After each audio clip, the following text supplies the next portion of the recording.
Reste-t-il de la vie dans ces accumulateurs 18650 vieux de 12 ans? Bien, demeurez avec moi. Je vous montre comment je vais vérifier ça.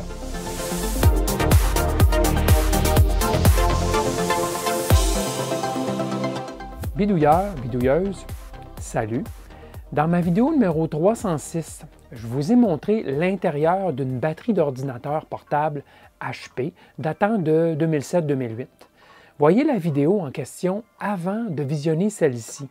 J'ai placé un lien vers la vidéo dans la description ci-dessous.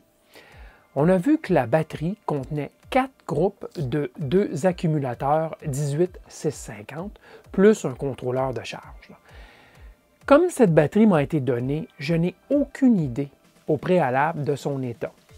Vous avez été un grand nombre à communiquer votre désir de voir une suite à la vidéo flash en question. Merci de votre réponse.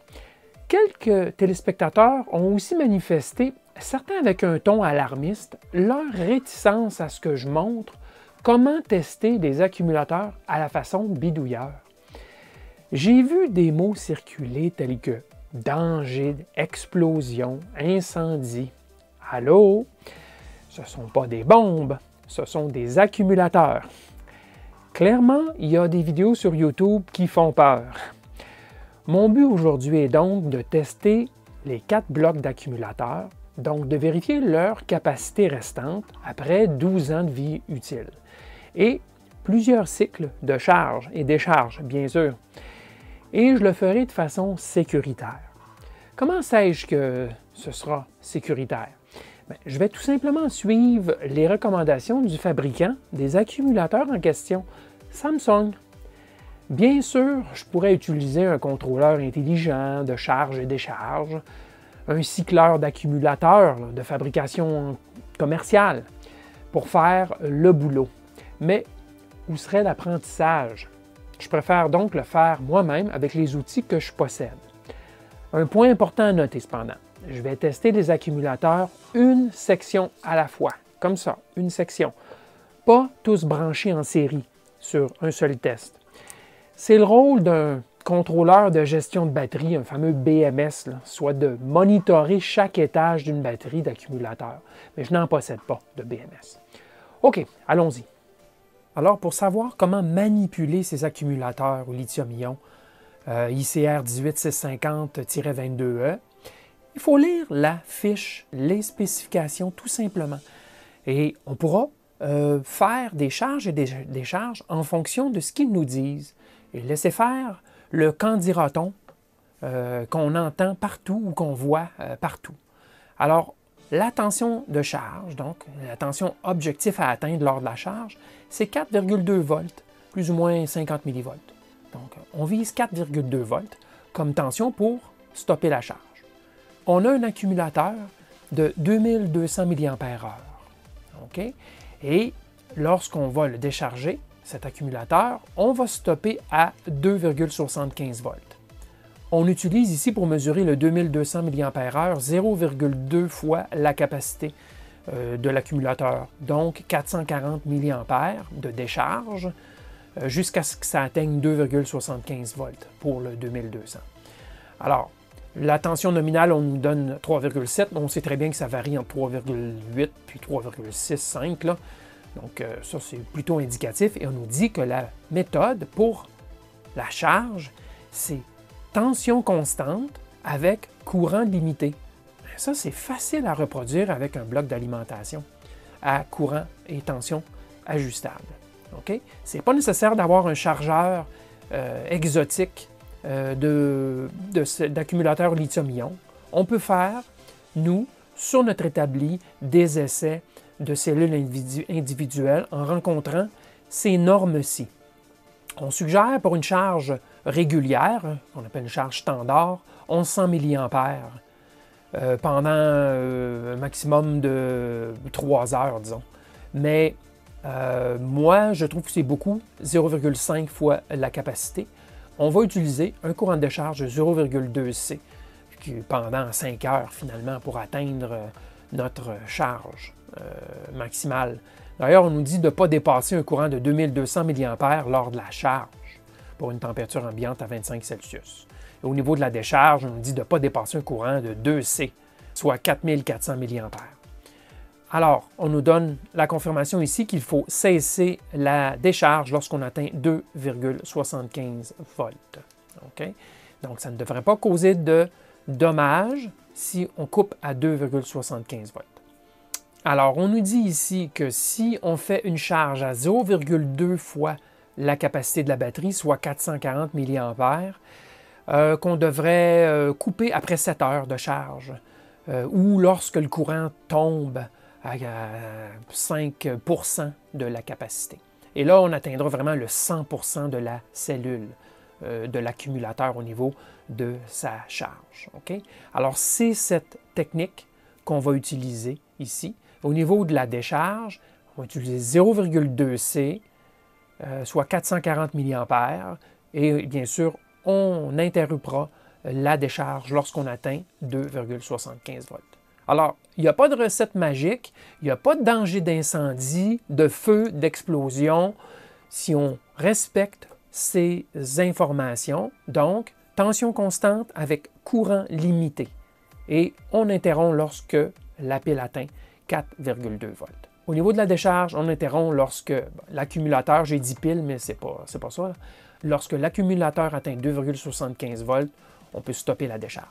Est-ce qu'on pourrait stopper un petit peu plus haut à 3 volts? Certainement, certainement. On verra plus loin que le genou, il y a un genou qui tombe très rapidement. Mais pour les fins des essais, on utilisera ces caractéristiques pour stopper la décharge. Une autre information qui est intéressante ici, c'est qu'on nous dit qu'après 299 cycles plus une journée, la batterie avait gardé une capacité de 1505 mAh, donc on est à 70 % de sa capacité après 300 cycles de charge-décharge. Donc, ça nous donne déjà une bonne indication. On verra combien de capacité est restante dans ces accumulateurs de 12 ans, là, mais on sait qu'après 300 cycles, là, on a perdu 30 % de leur capacité. Alors, en résumé, pour faire un travail sécuritaire, il y a quelques règles à respecter. Garder les courants de charge et décharge à une fraction de la capacité de l'accumulateur, stopper la charge à 4,2 volts, stopper la décharge à 2,75 volts au pire, vérifier la température de l'accumulateur durant l'exercice, car il ne devrait pas s'échauffer de façon importante avec des tels courants d'une fraction de la capacité. Au plus, il pourrait devenir à peine tiède. Notez que cela s'applique seulement aux accumulateurs lithium-ion 18650.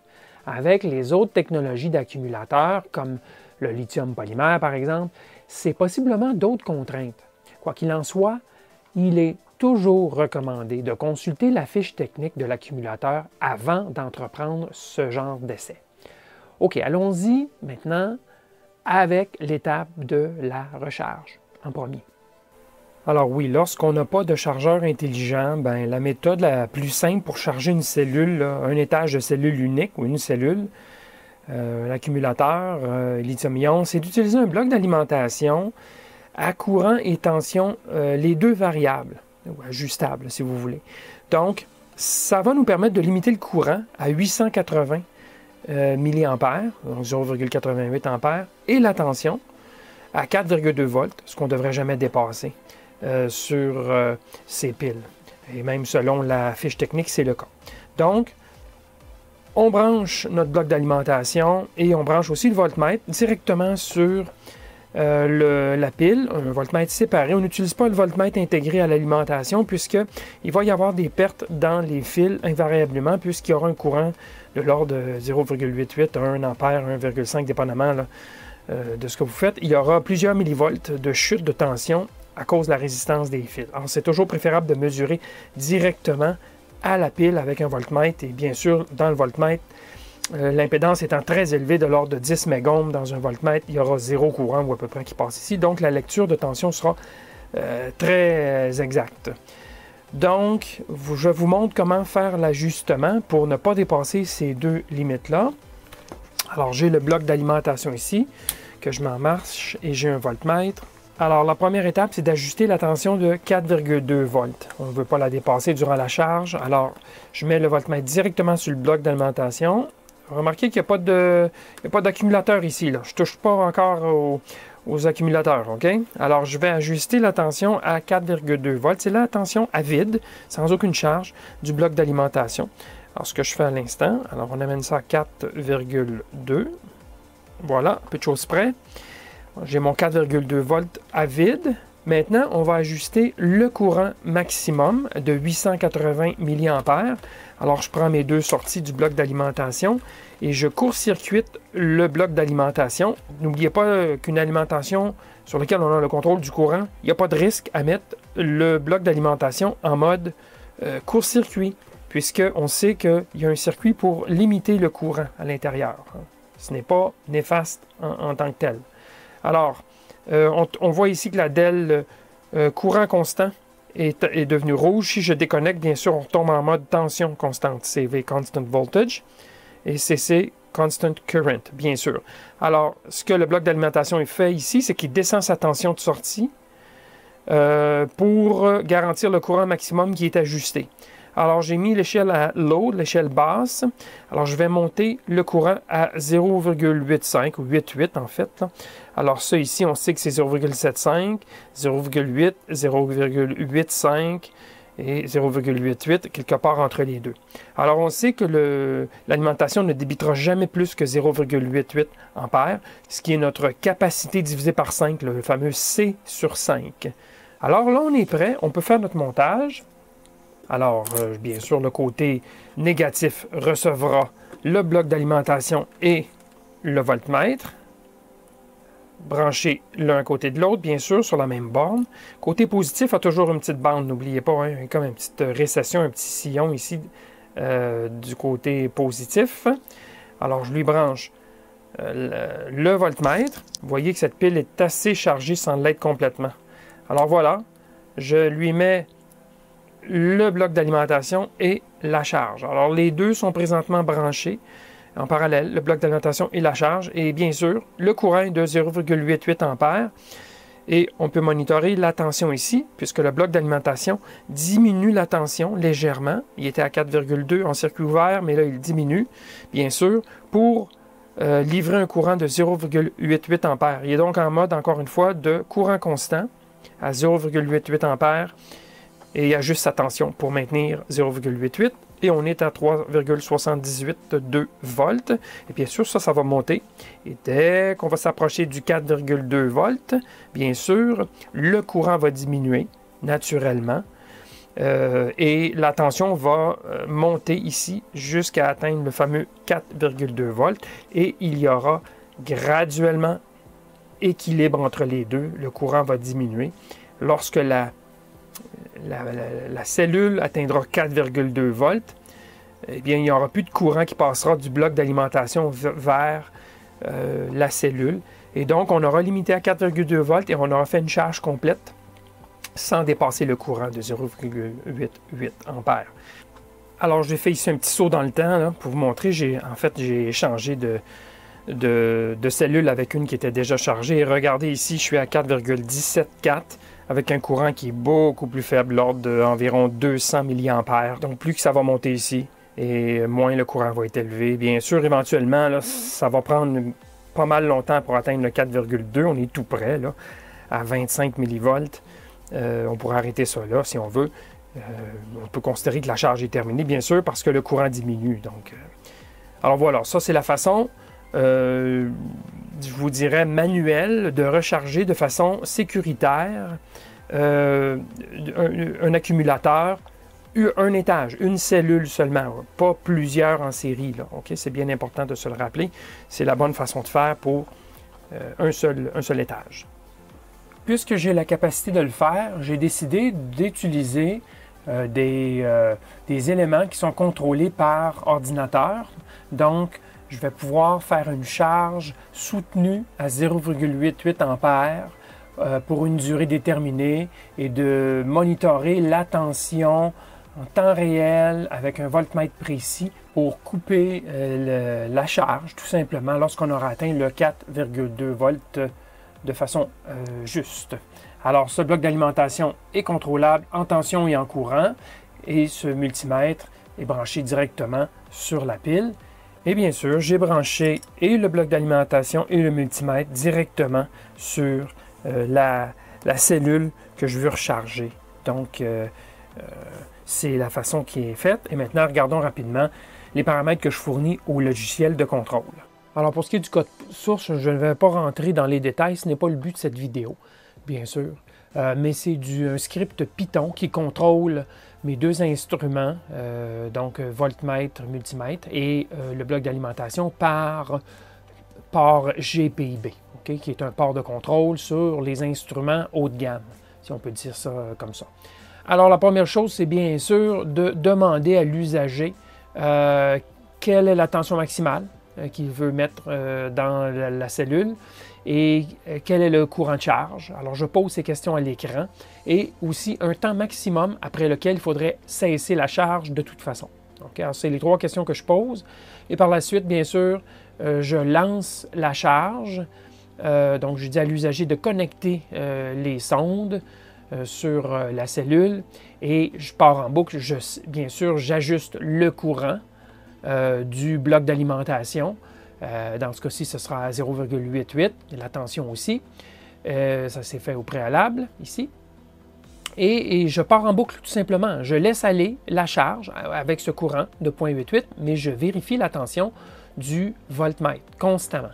Et lorsqu'elle atteindra cette tension-là, le 4,2 volts, je stoppe la charge tout simplement et j'affiche un message disant que la charge a été atteinte et qu'elle est terminée.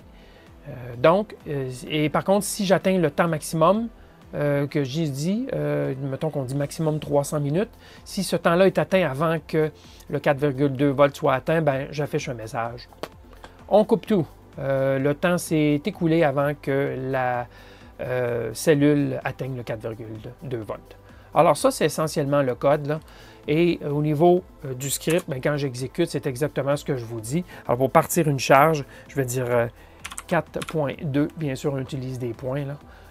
4,2 volts, un courant de 0,88, voilà, et 300 minutes. Je connecte mes sondes et je lance le test. Et voilà, c'est parti. Alors, vous voyez ici, visiblement, que c'est une cellule qui était déjà chargée passablement. Mais j'affiche bien sûr le temps que ça aura pris pour compléter la charge. Alors, pour ce qui est de la décharge contrôlée, encore une fois, je vais le faire de deux façons. La première façon, c'est d'utiliser à nouveau mon bloc d'alimentation courant et tension contrôlée. Ce bloc d'alimentation, au passage, un HP6632A, il est très particulier, c'est qu'il peut absorber du courant, il peut devenir une charge fictive, ce que la grande majorité des blocs d'alimentation ne peuvent pas faire. Rappelez-vous cela. C'est un bloc d'alimentation très particulier. Il est capable de tirer du courant et non pas seulement en fournir. OK? Alors ça, c'est plutôt rare qu'un bloc d'alimentation puisse faire cela. Vous verrez tantôt, il y a une autre façon de le faire, bien sûr, avec une charge fictive électronique. Mais moi ici, pour mon essai, je vais utiliser le bloc d'alimentation pour absorber le courant de façon contrôlée de la cellule, donc de l'accumulateur, et à nouveau mon voltmètre qui va permettre de couper lorsqu'on atteindra 2,75 volts. Et sans surprise, c'est le même branchement.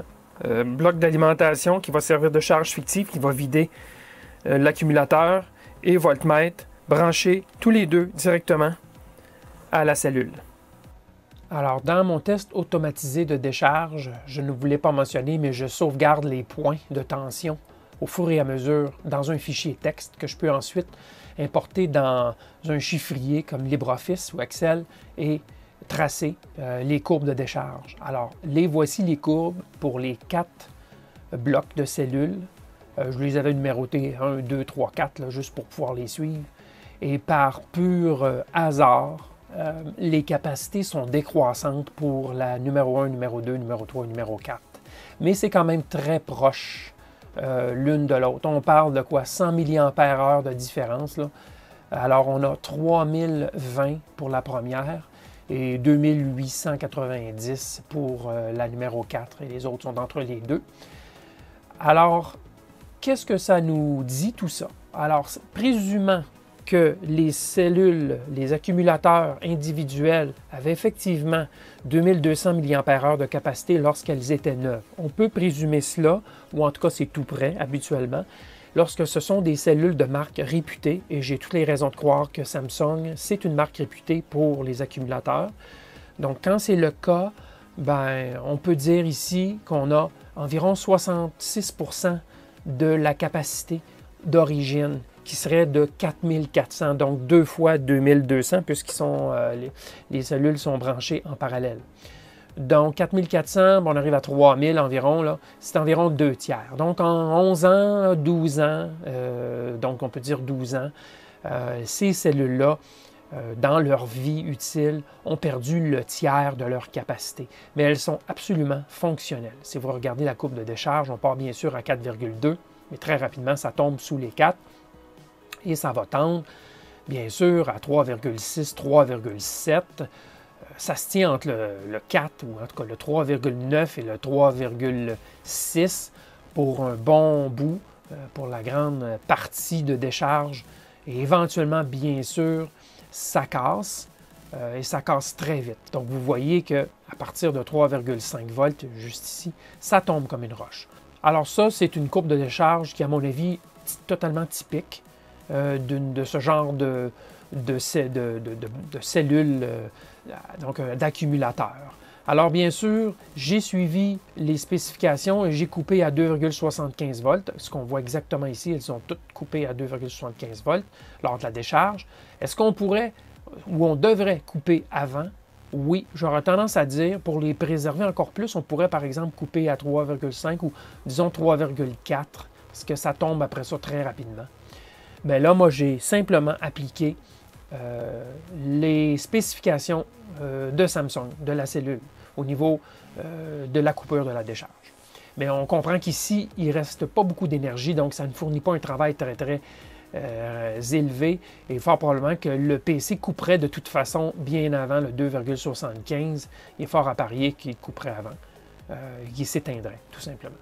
Alors voilà, c'est des cellules qui sont encore utiles, sans aucun doute, mais il faut se rappeler qu'elles n'ont plus la capacité d'origine.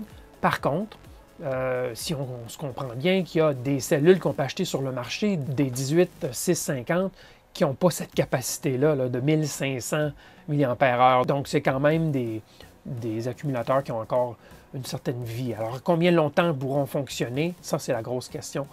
Ceci dit, si on faisait à répétition des cycles de charge et décharge, il est possible qu'on aille chercher une capacité additionnelle. Le combien, je ne sais pas, probablement pas très significatif, mais ce bloc accumulateur était dormant depuis, je vous dirais, 1 an et demi, 2 ans. Donc peut-être qu'en exerçant ces accumulateurs, on pourrait aller chercher un peu de vie additionnelle.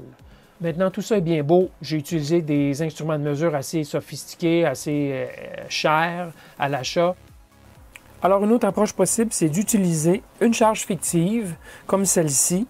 C'est une charge fictive de 60 watts que j'ai décrit j'en ai même fait un banc d'essai dans ma vidéo numéro 115. Ça fait déjà une mèche que j'ai fait cela.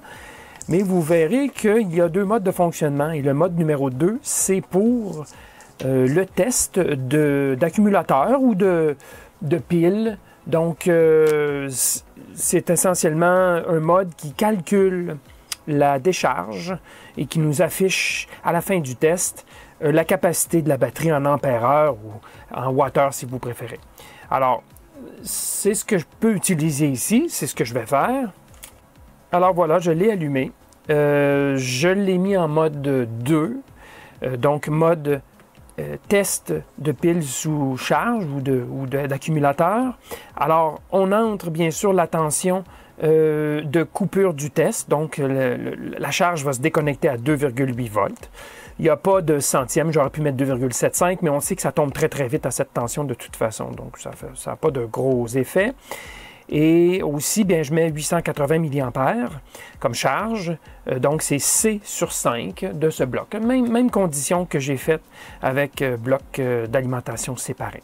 Alors, pour partir le test, je n'ai qu'à appuyer ici. Et on me dit que c'est un test à 4 fils. En effet, j'ai connecté Le point de lecture tension aussi sur le bloc accumulateur ici. Alors, la tension est mesurée bel et bien ici aux deux accumulateurs et non pas ici sur le fil après tout le parcours du fil jusqu'à la charge fictive. Donc, ça nous donne une mesure précise de la tension, bien sûr. Et ça ne prend pas en compte les pertes dans le câble qui transporte le courant. Alors voilà, le test est lancé. On voit que la tension va diminuer évidemment tranquillement. On est à 4,04 volts et on nous montre déjà en wattheure et en ampère-heure où est-ce qu'on est rendu avec un courant de 880 mA. Alors, on lance ça. Ça va prendre 2 à 3 heures, comme vous savez. Et on regarde le résultat à la fin. Voilà, test terminé quelques heures plus tard. On lit 2916 mAh, ce qui est quand même très proche. Pour la batterie numéro 1, j'avais mesuré 3020. Donc, on est très proche, là, 100 mAh de près. Donc, le test est quand même très valide, là. Et on a l'avantage avec une charge fictive comme celle-ci, c'est qu'elle peut servir à autre chose que juste pour des accumulateurs, des piles et ainsi de suite, vérifier des batteries. On peut s'en servir vraiment pour vérifier un bloc d'alimentation, des choses comme ça, mettre une charge. Donc c'est avantageux d'avoir une charge fictive. Et ça, celle-ci coûte environ une vingtaine de dollars, si ma mémoire est bonne, même un peu moins, là. C'est un bon investissement d'avoir ce genre d'item.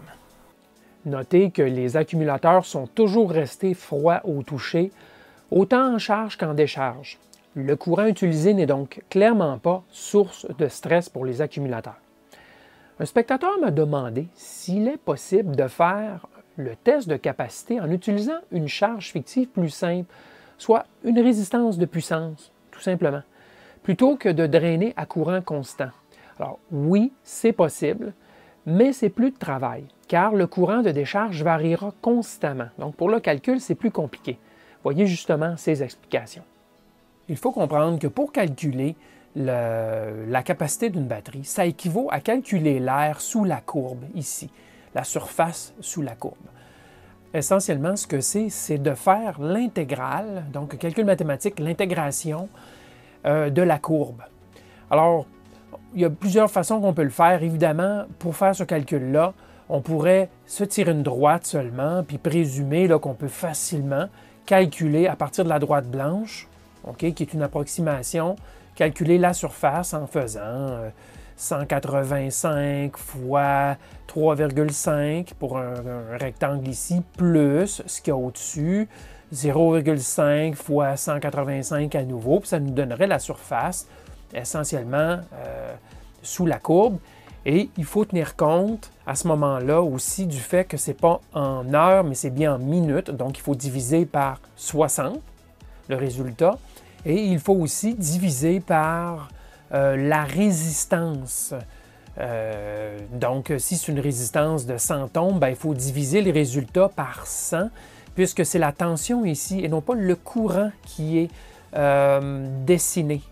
Donc, si on veut vraiment calculer la capacité, c'est le courant en fonction du temps. Donc, on divise par la résistance pour obtenir le courant. Maintenant, on s'est tracé une droite ici.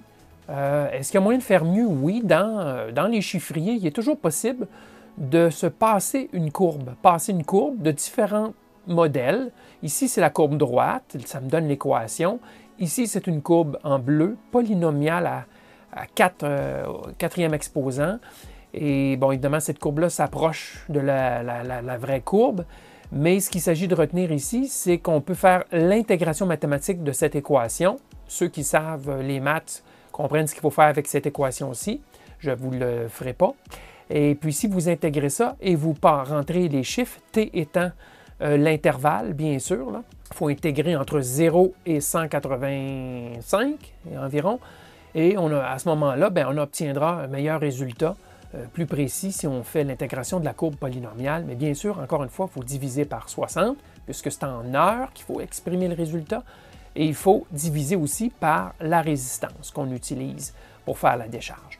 Donc oui, c'est possible d'utiliser une résistance pour faire une résistance fixe pour faire la décharge, mais il faut prendre des points, peut-être un par minute, des points de tension. Donc il faut trouver une façon de saisir ces points de façon électronique, les passer dans le chiffrier, les points de tension, et d'utiliser une méthode graphique là, pour obtenir le résultat final. C'est la façon, je vous dirais, la plus simple d'arriver à ces fins. Sinon, il faut faire des calculs au fur et à mesure par un logiciel pour arriver au résultat final. Mais ce n'est pas aussi simple que de garder le courant constant.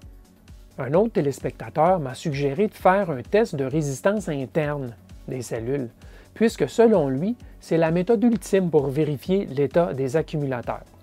La technique est relativement simple à exécuter. On charge pleinement l'accumulateur au préalable, on mesure sa tension à vide, sans y tirer de courant, on draine ensuite un courant connu de l'accumulateur, pas trop élevé, et on mesure la tension durant le drainage. Par la simple loi d'Ohm, U égale à RI, donc U divisé par I égale R, où U est la différence entre les deux tensions qu'on a mesurées et I est le courant drainé, on calcule la résistance interne. Je me suis documenté auprès de sites de fabricants d'accumulateurs et de chargeurs, et ce n'est pas tout à fait vrai que c'est la méthode ultime pour caractériser l'état d'un accumulateur. C'est que la résistance interne varie dans le temps, à différents niveaux de charge et en température. En plus, il semble bien que la résistance interne change de façon draconienne seulement en fin de vie.